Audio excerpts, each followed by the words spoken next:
Okay, so our final guest will also be at the National Black Book Festival, and her name is Natasha Frazier. And let me bring her on. She has a romance book, so a romance novel, I should say. Uh, and she is going to be talking about her appearance at the festival. Oh, she has a T-shirt with her book cover on it. So, Natasha, welcome to Black Authors Matter TV. Thank you. Thank you for having me. Thank you for Okay, being here. now your new book is called Batch of Love. Is Yes, that your only book? Is that your first book? that's my 19th book. Your Come on, 19th 19. book. Oh, go ahead, 19. Are all of your books romances?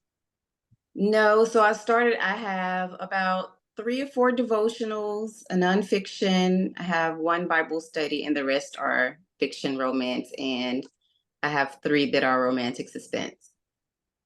Okay, so 19, but so somebody had said something like right off the bat. Oh, Pat Simmons says She she says loves she your loves your writing. writing. Thank you, Pat. She was the first guest on the show. Uh, and so yeah, and Rhonda already put your website in the chat. Oh, thank you. Stephanie Burnham said, "Wow, great marketing. Those T-shirts sell books." Thank you. It's a So will nice you cover too. I like it. so will you be bringing your T-shirts or wearing your T-shirt at the festival? I actually have a an apron with the cover on it because my main character is a baker, so I'll be wearing that at the Oh, festival. oh, okay, all right. Yeah. Apron. There's all kinds of imprints you can get now. All Right. different kinds. It's a lot more accessible than it was in years past.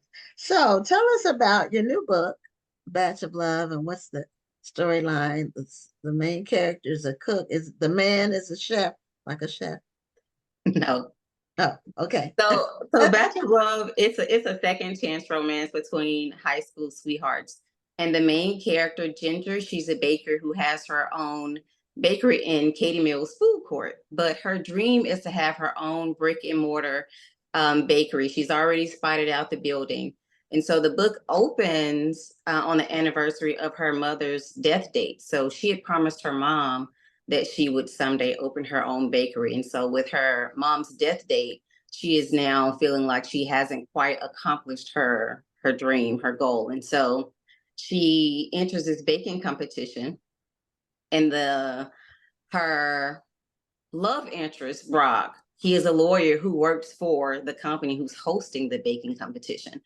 But once the um, CEO of the company finds out who Ginger is, she's like the daughter of his college rival. He sets out to take her business down. And so her love interest gets caught in the middle of that.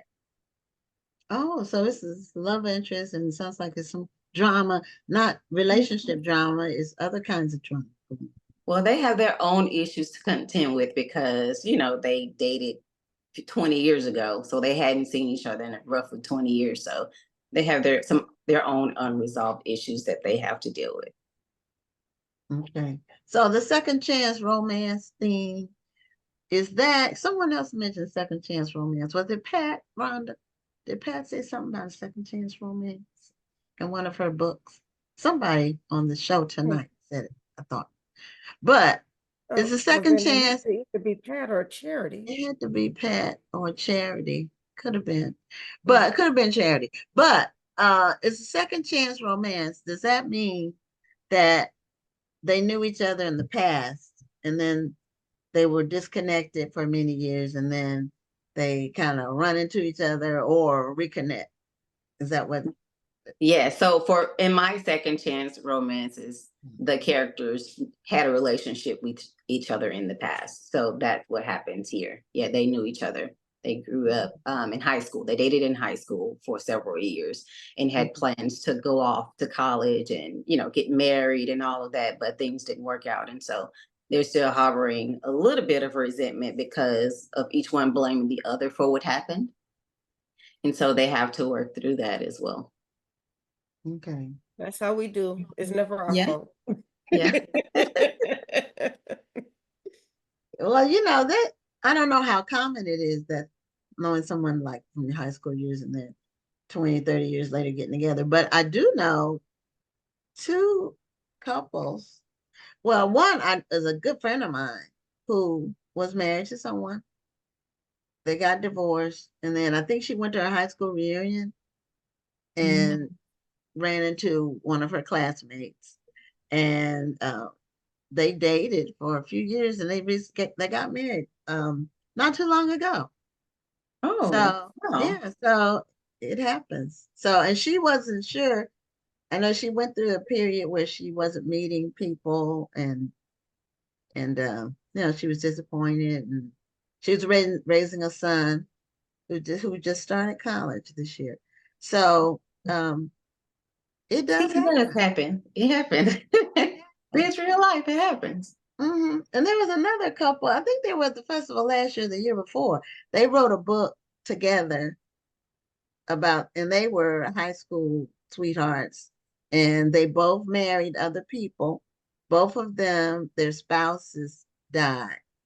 Oh, And then they ended up back reconnect. together like 30 years Wow. later, or maybe more than that.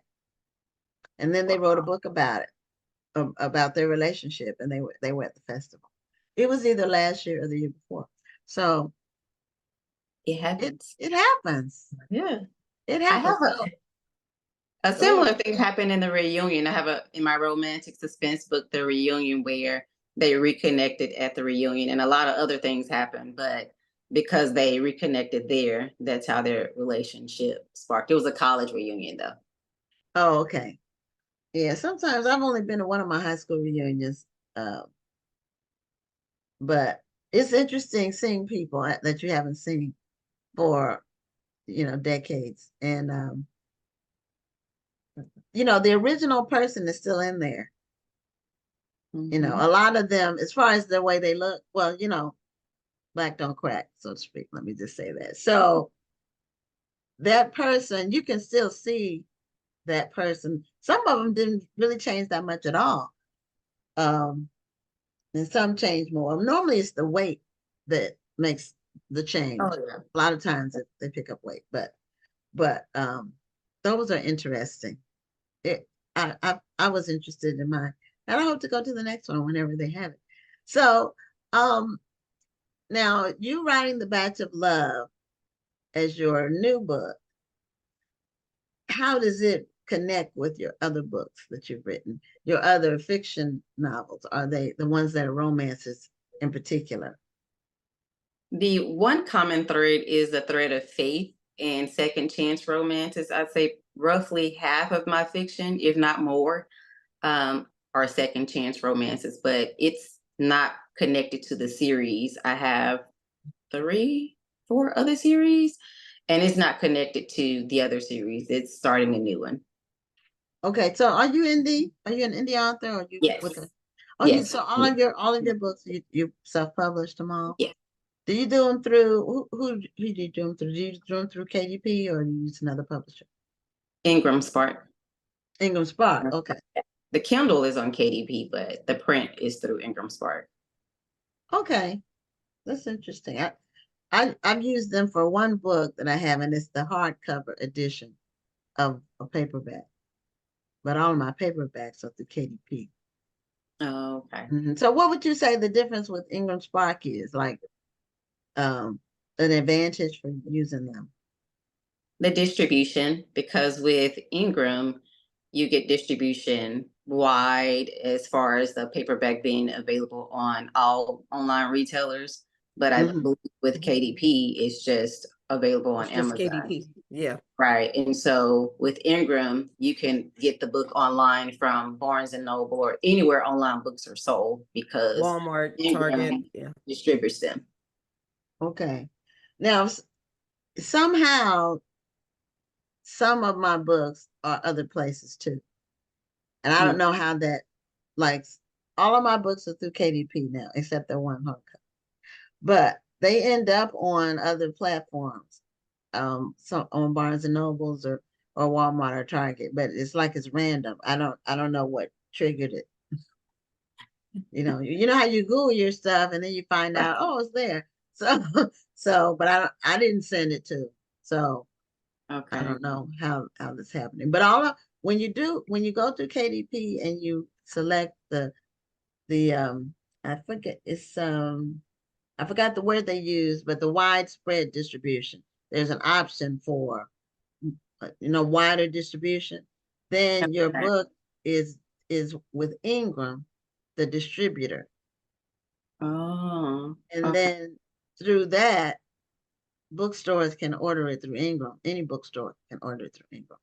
And you can do that through KDP as Uh-huh. well? Yeah, Okay. it's just like a click.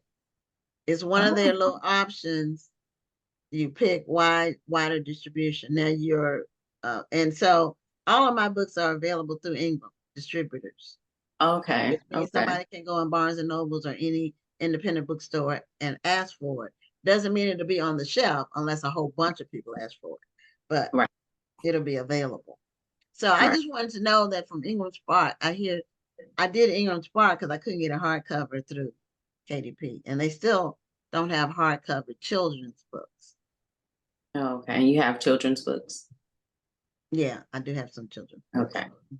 Not all of them, but some of them. So anyway, tell us some more about your other writing. You have 19 books, you said. So, what are some of the topics that you like to focus on for your other books that aren't romances or second chances? So I write inspirational romance. So they all have a faith thread where a character is trying to get over something and they have to rely on their faith in order to bring them through. And the romance thread is sort of just happening alongside them as they're growing in their faith. Their romance is also developing as well. Oh, okay. Okay. Now, what about you said you had some other books too, the nonfiction. You do journals or something. You was talking about that. Yes, so I have a 30-day devotional, a 1 year devotional, and a journal that goes along with that. I have a 52-week mommy devotional. So it's a devotional for moms. The devotionals in there are based off of my own personal experiences being a young mother at that time and just seeing how God is at work in our lives through our relationships with our children. So a lot of times, for example, let's say there's one devotional I remember where I talked about how um, I think we had went to like Firestone or somewhere, and my husband we dropped him off to pick up his car, right? And so on our way back home, my daughter is in the back screaming like, "Where is Daddy? Where is Daddy? I can't see him." And eventually, I'm like, "Just because you can't see him doesn't mean he's not there." And so That's a message. at that moment, yes, the Holy Spirit like same thing. Just because you can't see me doesn't mean I'm not here. And so a lot of those kind of situations is what I talk about in the Mommy Devotional. I have this 8-week Bible study that I wrote during the pandemic pursuit, exploring God's endless quest for my heart. Because, during that time, we're all wondering, what it is that God is trying to teach us. But throughout it all, I used Moses, David. David is one of my favorite people in the Bible, and just talked about like everything that they went through was because God was pursuing them. And so the question is, how is God pursuing me in all of this? And so that is one of my books. It's an 8-week Bible study. And let's see, how long are you going to wait? Is my little pink book, and it is a complement to my devotional, The Life Your Spirit Craves. And how long are you going to wait stems from Joshua 18:3, which says, how long are you going to wait before you take possession of the land the Lord your God has already given to you? And so The Life Your Spirit Craves was my very first book. And it dealt with my own procrastination in writing. And so a lot of times, we don't do stuff because we feel like we don't have time. We don't have the resources. We don't know whether or not people are going to support us. We put our attention on all these other things when God has already given us something that He wants us to do. So the question is, how long are you going to wait to do that? And so there are questions throughout my little pink book to kind of help you get over that hump and pursue what it is that God is leading you to do. I like that. And that's a very, very poignant message because I hear people all the time when they find out that I'm an author who say, I've always wanted to write a book, but I don't know where to Mhm. start, or I can't find the time, or I sometimes kind of look down my nose at people who say they don't have time to do something. I'm like, I'm probably one of the busiest people I know. And I don't see you Jeez, I doing half bet. as much. And you're saying that you don't have time to do this or that. So, but we make time for the things that we want to make time for. We make time for the things that we feel are a priority.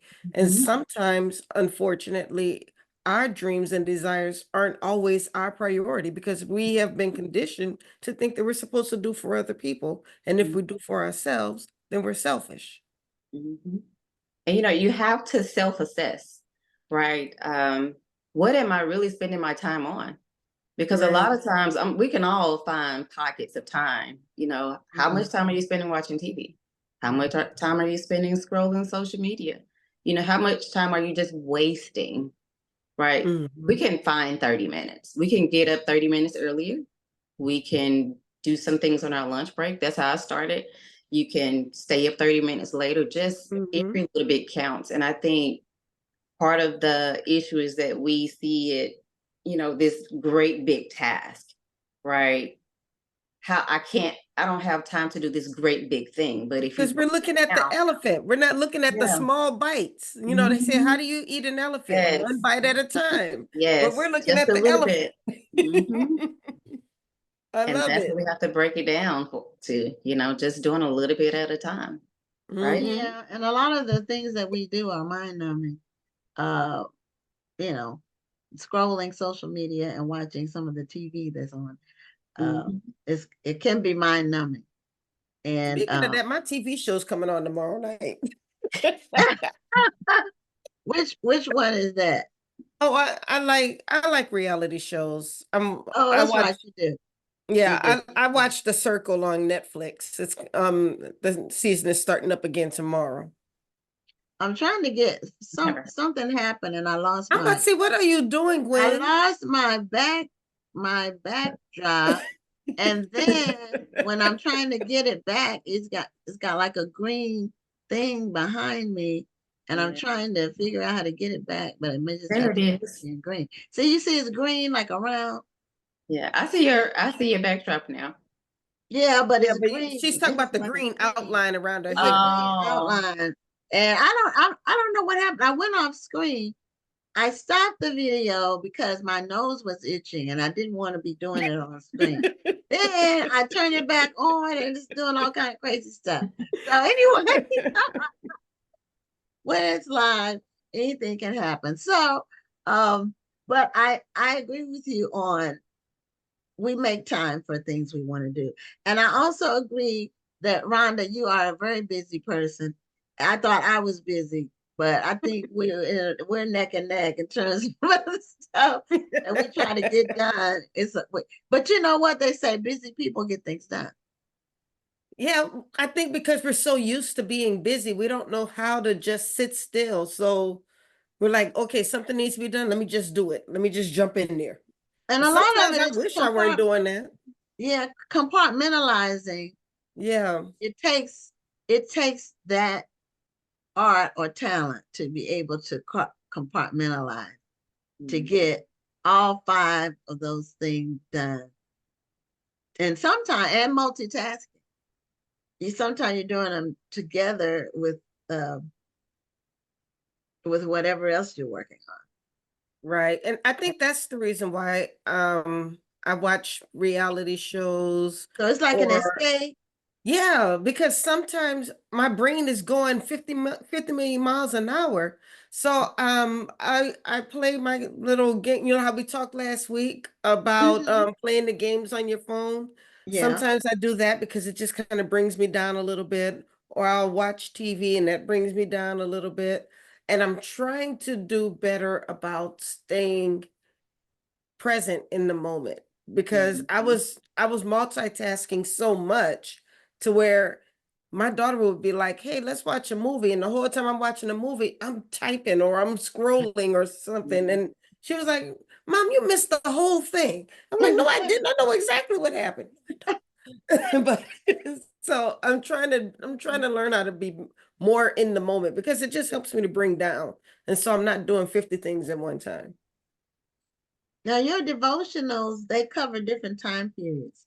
Like you have the one that's um you said 52 weeks is one, For and then mommy. you have a 30-day one. Did you say you had a Mhm. 30-day one? Right. And then what's the other one? The other A length? 1 year one. 1 year, Oh, 365 days in the Lord's so presence. so daily. So you have a daily Yes. one and then you have the weekly one. Mhm. Okay. So what made you break it down that way? So my very first book was a 30-day devotional, right? The one that I talked about, the life your spirit craves, seeking what it is that God will have you to do in this moment. My second book was the 1 year devotional. So that one had been on my heart after I finished that one. And Okay. so those are essentially devotionals from my own personal study time that I wrote down and shared. And I have the 1 year journal that goes along with that came out many years later, but I thought it would be a really good companion for people to write down their own takeaways because it's good to read what other people have gotten from the message, but it's also good for us to kind of sit down and internalize, what is God saying to me, and to write those things down as well. And so that's how I came up with that one. And the mommy book just essentially had to do with my own personal dealings with my kids. At the time I wrote that one, I had two kids and I was pregnant with my third. So Wow. So Well, it sounds like your mind goes 100 miles an hour. However, you've done a great job of channeling that and to use that to help other people. right. I'd say that, yeah. Absolutely. And I love romance. And so when I started reading heavily around 15, 16, I started reading romance. Romance I probably shouldn't have been reading at that age. I was reading those BET Arabesque romance books uh, Yes, I remember those. and swapping them Well, out with my cousins. But it wasn't until I think 2015 when I wrote my first fiction book because I started writing in 2012. So it was 2015 when I wrote my first fiction. okay. Well, you've accomplished a lot being an indie author, and so you're writing more than one book a year. Yes, roughly Seems two. like. Yeah, roughly Hmm. two. Yeah, that's like sometimes I might do two books in a year, and then I might go a year and not do any. Um, so it just depends. I didn't do any new books this year. So I have my one book that I release every January is an updated edition that's on Debt Free College. So I've been doing that annually, an annual revised edition for the last 9 years. So Wow. that book comes out every January. So it's always new.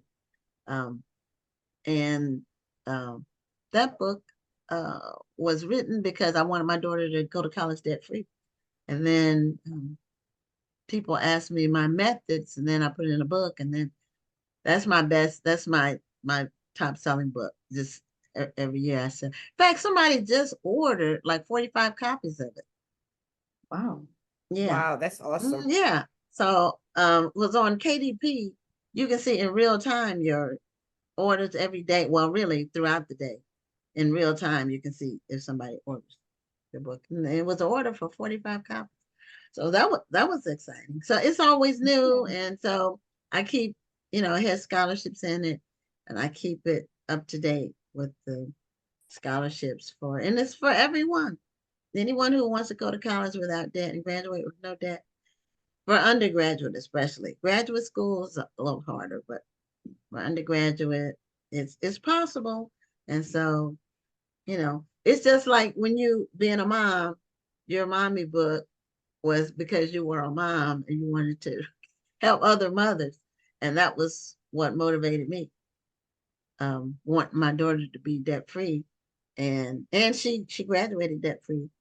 But Oh, it's praise yeah, God. thousands of people have bought that book and been helped. And I love to get the feedback from people who tell me they got money for school, or they were debt free. And one person told me that because their parent had saved some money for school, but they used my book and they didn't need the money. They got scholarships for everything. So when the person graduated, the parents gave them that money to put toward a brand new car. So Oh, yeah, that somebody told me that recently. So anyway, so what are your plans for? I know you were going to see you at the National Black Book Festival, yes. so we're excited to meet you there. And so, what are your plans going forward? Do you have any books in the can that you're working on? Absolutely. So I'm working on book 2 in this series, and I also have another romantic suspense series that I started, The Four Kings. So I have book 1 written for that, and I'm starting book 2 after I'm done with this. So a couple of things coming down the pipeline. Just have to plan my releases. Okay. So, do you write full time? I do not. No, Okay. no, I'm an accountant. Oh, Hey, my daughter's an accountant. Yes, That's what she you're a got. numbers lady. Yeah. I am. Yep, my daughter loves numbers, and that's the field that she picked. And she hasn't been in it. She graduated in 2019, so 5 years. Speaking of numbers, I just have to tell Cuthbert, you don't ask people how much money they make. Oh, somebody asked that on the chat. He just put, how much money do you make off the book? Oh no, you can't. Don't ask people that. Um, what you do is, if you're an author, you go write a book yourself and then upload it and put it in the format for publishing it. And then the system will tell you how much the book costs you. And then you get to decide how much you're going to charge for the book. But for other people telling what they pay and charge, that is normally something that's personal and is not necessarily shared with the public, because Right. some people can't handle it. So, you don't want it. Some people think if you charge $15 for the book, that you make the $15, Well, but some people are charging $20 for a book, and their book is only 10 pages long. yeah, it's true. And if some people are willing to pay that, Hey, more who power to knows? them. Well, Natasha, we're at the end of our time. We look forward to seeing you in a few weeks at the National Black Book Festival. And congratulations on all your writing success. I thought this was your Thank first you. book.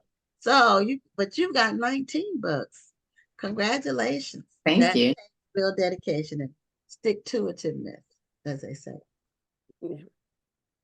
Keep doing Thank it. you I so look forward much. to meeting you in Houston in October, next month. Oh my goodness. Yeah, I know. In And a just few weeks. 3 yeah. weeks from now, it's coming up quick. Okay, so that's it for this week's show. We will be back next week with another episode of Black Authors Matter TV. I'm Gwen Richardson signing off. And I'm Dr. Rhonda Lawson. Have a wonderful evening and a great week.